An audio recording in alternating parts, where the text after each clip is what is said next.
Hi, I'm Katie and I want to grow blue hydrangeas in my garden. To do so, I'm going to use the new Garden Select for blue hydrangea blossoms, which delivers a controlled release of aluminum sulfate and reduces the pH of the soil to produce blue blooms.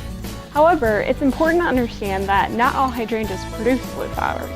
Hydrangeas with white or cream flowers, specifically the oak leaf hydrangea and the panicle hydrangea, cannot turn blue even with the presence of aluminum sulfate. On the other hand, some hydrangeas, known as mop heads and lace caps, like the one that I have right here, have the ability to change the color of their blooms based on the chemistry of the soil. Alkaline soil, which has a pH of 6.5 or higher, typically produces a pinker bloom, while acidic soil, which has a pH of 5.5 or below, can result in bluer flowers. Both the mop head and lace cap are big leaf hydrangeas.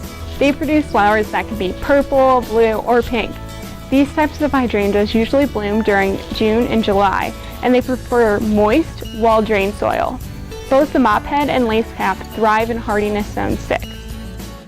Because it's the soil chemistry that determines the bloom colors, the variety name given to these types of hydrangeas does not necessarily dictate the ultimate bloom color. For example, Nico Blue, Endless Summer, Tickled Pink all have the same opportunity to turn their flowers blue based on the pH of the soil. It's essential that you consult with your local nursery to ensure that your hydrangea variety does turn blue.